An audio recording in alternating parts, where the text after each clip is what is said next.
it's just a matter of time, and you have to do this for 3 years in a row. And at the end of the third year, they say, you're an R1. And so when's that going to happen? We'll have met. I didn't say if that's going to happen. I said, when is it going to happen? We'll have met all our metrics by 2027, because that is when the next time Carnegie is going to measure all this, and they'll make the announcement in early 2028. Thank you for spending a little bit of time here 3 years later to talk about the run to R1 that is almost done. Now, we got to come up with a new goal for you. Maybe a Nobel Prize. That's the run to Nobel. Run to Nobel. That'd be a wonderful thing. Well, you heard it first, Nobel Prize.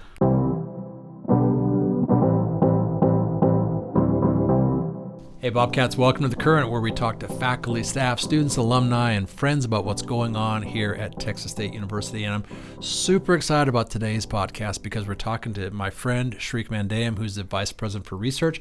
Shreek was actually the very first guest that I had on my video series. We don't do the video series anymore. We have the podcast now. But I used to do a monthly video where I would talk to people about what was going on. And, you know, I had just become the president, and we had this mission to become an R1 institution. I said, I've got to talk, who's in charge of research? And they said, well, we got this guy named Shreek. And I said, well, let's get together with him. And it was the first time we met was actually in front of a camera. So Shreek, welcome to the podcast. Thank you, Kelly. Pleasure to be here. And that was 3 years ago this very week. And can you imagine? Yeah, can you imagine how time has flown? So back then, I was new. I think you and I started officially the same day, but July 1. But you had actually been here. You'd been hired in the fall and had been kind of back and forth. Hired in the spring, and I was finishing up my job at the other institution up in the Northeast. So I was doing a week here and a week there, and mostly time on the plane. You know, it was funny when we were talking the first time, and I asked you a question, and you kind of started rattling off all these people who were doing research here, and I didn't know that you had been working here for a while. I said, man, this guy's been here for like 3 days, and he knows so much what's going on here, and you never disabused me of that, and so you just say, yeah, I'm really smart. And so, but anyways, I figured out after a while that you've been here for quite a while, but it's exciting to me to see what you've accomplished, not just you, but you've led a team of people to get to where we are here 3 years later. Let's go all the way back to that time, though. Think about where we were, and even actually, what was your job at the time? I was the Associate Vice President for Research, reporting to the Provost at that time. My job really was nothing to do with R1. It was to provide infrastructure that Texas State did not have at that time to improve research support for our faculty. And I remember after our meeting, after our video, I said, I've got to learn more about this guy. So I brought you to my office, and at the end of that meeting, I said, I need a vice president for research. We didn't have one before. And so I talked to the provost, who you worked for, and I said, I need Shreek to be on the cabinet, and we need someone to take charge of the run to R1. And we both agreed you were the guy. And so like a couple weeks later, you were a vice president. It just happened just like that. And then you've just taken off. But you became a vice president quickly. But, you know, as with most overnight successes, your story began a long time ago. So let's trace back about growing up, where you grew up, and then how you ended up getting here to Texas State, your Texas State story. So talk about where you grew up first. I was born in Bangalore in southern India, and my dad at that time was what's called a traveling judge. The court actually traveled to remote parts of the country because, you know, people at that time were too poor to come and get justice in the main cities. So we traveled with my dad in fairly remote parts of interior southern India where the British had set up these bungalows with a courthouse. And so we kind of lived out there. The only place to get an education in the middle of the jungles of southern India are Carmelite nuns and Jesuit missionaries who kind of had schools in the middle of nowhere, taught me English, taught me some discipline. And that's how I grew up in remote parts of southern India until my dad got promoted to be a judge, to be in a proper city. And then you graduated from high school, and then what? Graduated from high school and then wrote my entrance examinations, which is a big deal in India. That's a big deal. It's so different from America. Totally. Right? The competition is absolutely intense. And I got into a really nice engineering school in Bangalore University. And my degree was in electrical and electronics engineering. And then, at that time, growing up in India, we were pretty much told what to do by our parents. There wasn't that much freedom. Nobody ever said to me, Shreek, you can be anything you like, They told me that I was going to go to Iowa State University for graduate school. Had you ever heard of Iowa before? Well, I had, only because my aunt went there in the 1960s. That's right. So my mom was one of 12 children, and my aunt was the eldest in the family. And at that time, it was rare for women to be educated, even to get higher education and go to a foreign country. And the United States had this wonderful law, PL 480, called the Food for Peace Act in the 60s. Okay. And the objective of that law was to train people from countries like India and Bangladesh and nations in Africa to become self-sufficient in food. This was at the height of the Cold War, and the United States had developed agricultural technology. So students were given scholarship to enter these great land-grant ag universities like Iowa State, Kansas State, Texas A&M, and my aunt came in that program to Iowa State and got her master's. At that time, it was called home economics, and now I think they call it family and consumer sciences. Yes. Got her education in Iowa, worked in the farms in Iowa, went back to India, and ran the food and nutrition program for All India Radio, which is the public broadcasting station in India. And she always said, Iowa is the best place. Iowa State is the best university, and that is where you had to go. And so it was decided for me. And, I had a wonderful time at Iowa State, but, every winter I would think, couldn't she have gone to, like, Texas A&M maybe? Florida or something. Or Florida or someplace that was warm and wasn't snowed in for, like, 8 months a year. But that's how I got to America because my aunt was in America in the 1960s. So you come to Iowa State and you get your doctoral degree there. Yeah. And are you going to go back? So my advisor of the research group, Bill Lord, he was an Englishman, and he was this amazing, consummate researcher, amazing leader. He was the editor-in-chief of the IEEE Transactions, and very inspiring person. And I saw his life, and I said, I want that. Yeah. I want to be a faculty member. I want to be a researcher. This is the most exciting thing ever.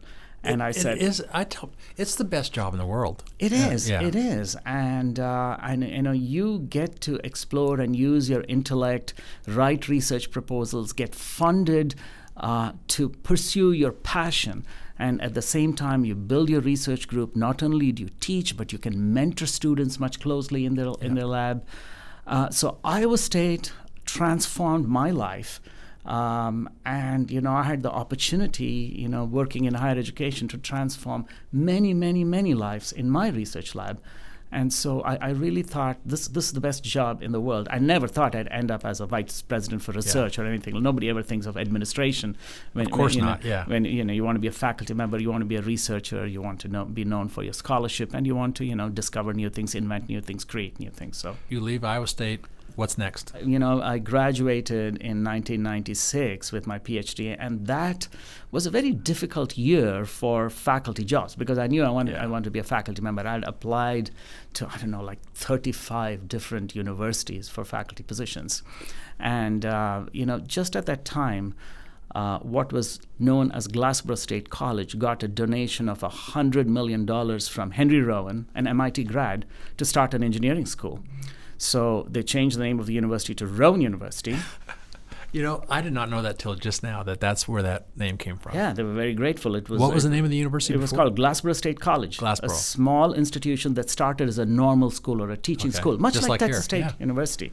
And Glassboro was known at that time for the very famous 1967 Lyndon Johnson-Alexei Kosygin Summit, again at the height of the Cold War, where Lyndon Johnson was in the White House. Kosygin was visiting the United Nations. They had to meet so as to not lose face in the exact geographic midpoint between Washington and New York, and they found Glassboro was it.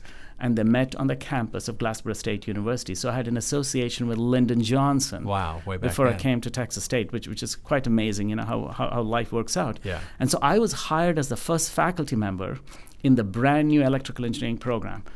And I'd never heard of Rowan. I thought, this is going to be fun. It's like a startup. Yeah.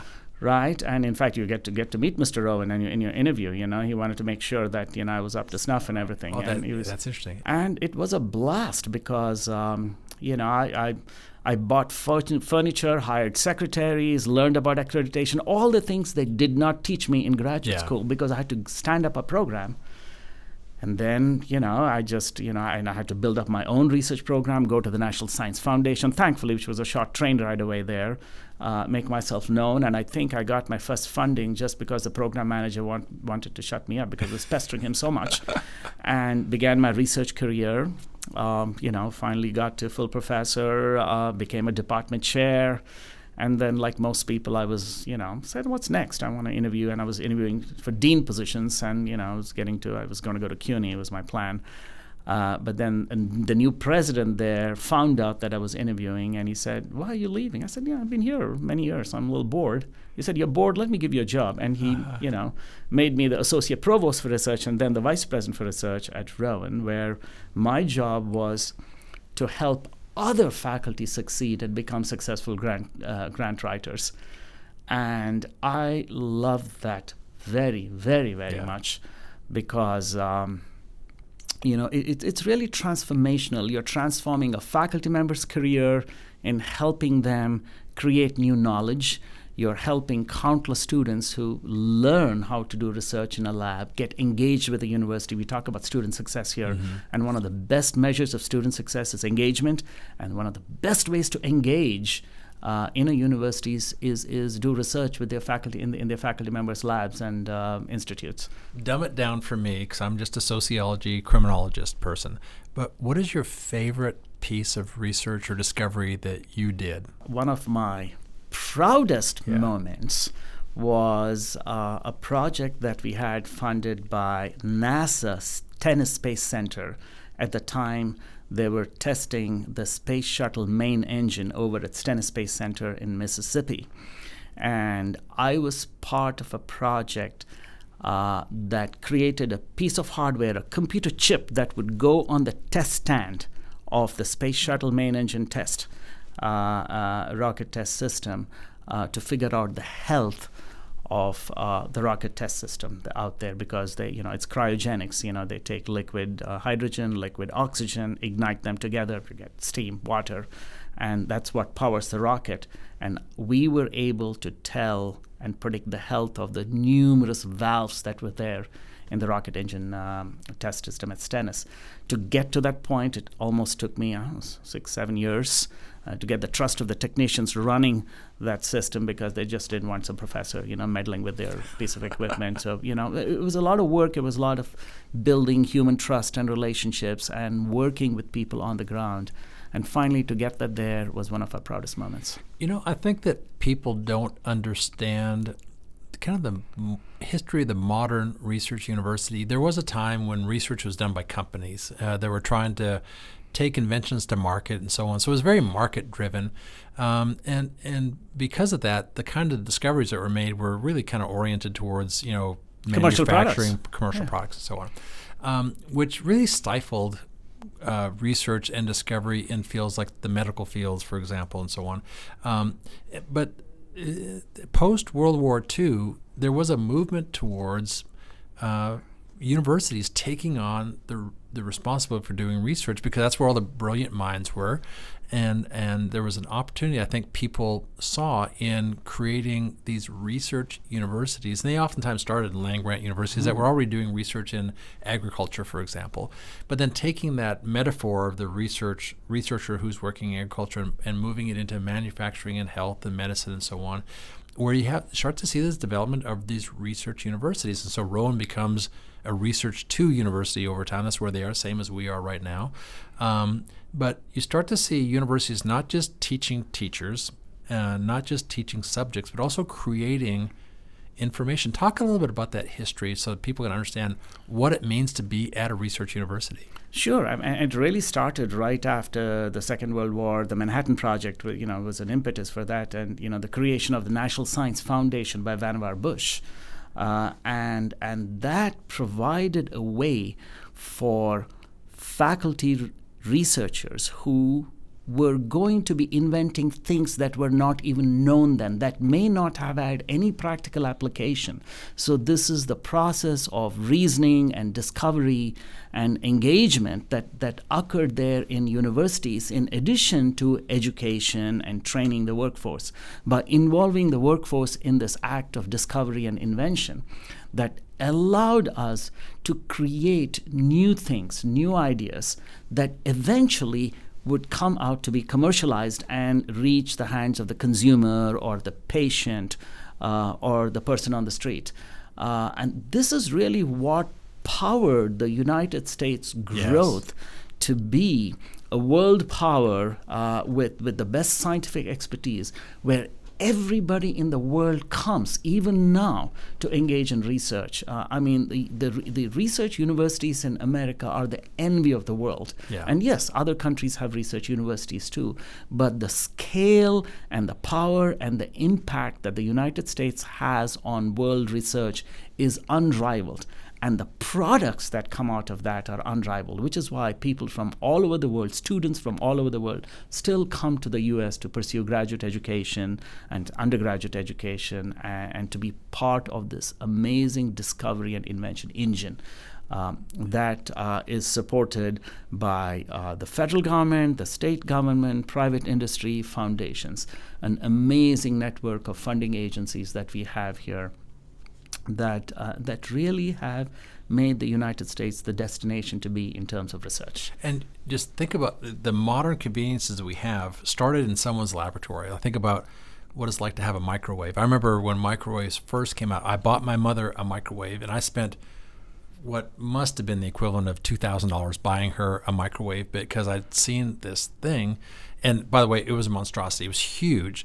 And now they're very inexpensive, but you can't imagine not having a microwave in your house. But it started in someone's laboratory. Started as what's called a klystron. Yeah. Which I only know that because of my background in electrical engineering, and I taught electromagnetics for a while, and it was really a curiosity on how to take atoms and vibrate them at the same vibration frequency of the molecules of water, which is how a microwave works. It heats up water molecules, and that's why you can't really fry in a microwave, but you can steam and heat in a microwave. And so it was really an invention that had nothing to do with the food industry. Yeah, and now it's ubiquitous. I mean, you Absolutely. have to have that, and every restaurant's got them, and every household's got them. And you don't think about that probably started in someone's lab somewhere, and they were thinking, I can do this thing. And then someone said, well, I wonder, can you cook food with this? And then they said, well, we can. And they probably created this big box, and they heated something up, and they went, well, I wonder if we can commercialize that. And then you have a whole commercialization process that is, we could actually talk a little bit about that as well. But so it's research, discovery, learning more things about our universe and about, the world around us, and then about how we can make our world better through the production of this, through the use and the capitalization on this new knowledge. And the knowledge that starts in the lab and goes into one area quickly starts to spread. So when we figured out how to build klystrons, we could expand on them and start to build MRI machines, magnetic resonance imaging, which is now ubiquitous in medical imaging. Yeah. So you sometimes cannot even predict where the initial discovery leads and where the inventions go. And that's the other thing that the United States and research universities do very well. Because when particularly the federal or the state government funds these universities and inventions come out and they get commercialized, or that means patented and licensed, the feds and the states say, well, go do that, because that creates jobs and creates economic development and improves the lives of citizens. All the government needs is a royalty-free license to use that piece of equipment. But one of the brilliance of what happens and comes out of a university is it's not just the invention and the application of that invention, but the fact that these universities are now job creation engines. started off at Stanford with these university research parks, went on to Penn, in the University City Science Center over in Philly. Then, of course, Georgia Tech is a great powerhouse. And then, of course, the Research Triangle Park. And that is now spreading everywhere, including Texas State University, where we have our Star Park, which is the bridge between the university and private industry, where technologies that spin out of the institution can go meet the marketplace. Talk about now where we are with the run to R1 and about what we're doing to get us there. I mean, I keep telling them it's this cake is baked. It's in the oven. It's going to happen. But what have we done to get us there? The Carnegie Foundation has provided clear indication of what does it take for a university to be classified as an R1 institution. There are two metrics. One is the total research expenditures, that is how much money is spent on research, which is funded by the government, federal and state and private industry, and also how many doctoral graduates do we graduate each year. So the threshold in research expenditures is $50 million. I have to say that just this last year, Texas State was at $165 million in research expenditures. So we're way above. We're over three times. Yeah. We are doing very well. It's a testament to really our faculty's expertise, the faculty that are here and the faculty that we have been recruiting. So this is what we have been doing. We have been very competitive in recruiting top talent from across the country in areas like AI, in areas like water and the environment, in semiconductor chips, chip manufacturing, all these very critical industry and needs for America, because out here our motto is research with relevance. So applied research, so we are recruiting top-notch faculty from across the country, giving them very competitive startup funding out here to entice them to come to Texas and Texas State. So that's one thing we're doing. The other is we are investing in both our existing PhD programs and the new PhD programs. We have doubled the number of PhD programs here, particularly in areas of science and engineering that we did not have. And so we have made significant investments in those so that we can recruit students. The net result of all of this is there's a threshold for 70 doctoral students to be graduated from the university to get to R1. There's a threshold of 70 graduate students to be classified as R1. This year we are graduating 80 students. And we did 72 last year. 71 last year. 71 last year. I was counting one extra. Yeah. And then, we are and so we have to, at least do 59 next year, which means we are definitely well on the way to R1. And we'll have way more than 59 next year, right? So, absolutely. Yeah. So we already operate like an R1 university in terms of our research expenditures, and we will be one because of the growth in our PhD graduates. Yeah. And I think it's important for people to understand that this isn't a 3-year deal. I mean, we've done a lot in the past 3 years, but we have been gradually growing our research expertise by hiring faculty and so on. And our research, externally funded research, has had big growth recently, but we've been building up to it. What was holding us back was the number of PhD graduates. And part of that was politics and history. We weren't allowed to have doctoral programs for a long time. And then 20 years ago, we got our first doctoral program. But in 125 years, we had 14 doctoral programs. And then in 1 year, we had 11. And that's a record, right? And so it's got to be a record in Texas, adding a number of doctoral programs.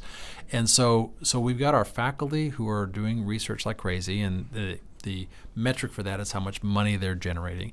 Then we got our students that are cranking out their dissertations and getting their PhDs done. And so it's just a matter of time, and you have to do this for 3 years in a row. And at the end of the third year, they say, you're an R1. And so when's that going to happen? We'll have met. I didn't say if that's going to happen. I said when is it going to happen? We'll have met all our metrics by 2027, because that is when the next time Carnegie is going to measure all this, and they'll make the announcement in early 2028. Early 28, they'll announce, and we'll be an R1. Well, it's never done till it's done. Even when we know the numbers, until you get that email saying Here's what you are. You and I will be waiting in suspense, but then we'll have a celebration like you've never seen before. Absolutely. We'll get some fireworks going and so on. And a parade. And a parade. I'm confident that we're getting there. Well, you're an event guy, though, because I think you understand that until people see it and feel it and touch it, it doesn't feel real. About a year and a half ago, when we kind of kicked off the Run to R1, one of your staff members said, we should do a run. And you went, no, that's silly. And then you said, no, wait, we should do it. And so we all had headbands, and we actually went and ran around campus. And, the best thing was many people on campus joined us. We were worried whether faculty and staff showed up, and students. It was a huge event. And so maybe we should do another run. Going past the tape, the tape that says R1. We'll have R1. We'll go through the tape together. I think that's what we should do. That's right, great. We have a plan. Yeah. Shreek, it's been a great 3 years working with you, and I've loved watching you build your team and encouraging the faculty. We haven't even talked about all the inventions that have come about. You've got a whole new patent office, and people are inventing things, and pretty soon we'll start benefiting from that financially from the inventions that come here. But you've helped inspire us to think about how we can become an R1 institution. By the way, R1 isn't better than R2.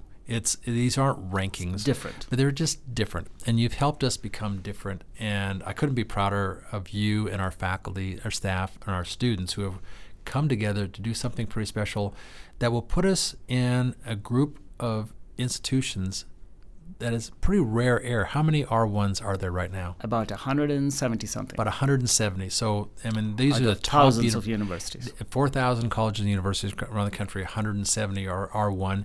And these are the people the universities we've always aspired to be like, and now we will be like them, and we'll not have to say, hey, we want to be as good as those ones. We'll actually be doing that and be compared to them. And actually, our numbers are very comparable to people who already are R1. Absolutely. And so much better than several in Texas who are already R1s. Absolutely. So thank you for doing that, and thank you for spending a little bit of time here 3 years later to talk about the Run to R1. Thank you, Kelly. Thank you for all your support. It's an honor to work here as a Vice President for Research and work here in Texas State and the state of Texas. Now, Shreek, we have a kind of a fun thing we do at the podcast. Our listeners submit questions that they want to ask me, and I've not seen the questions. I'm going to give this to you. All right. And let you ask the question. What's your favorite kind of weather and why? Holy cow. That's a great question. I did grow up in Canada, which is a lot like Bangalore.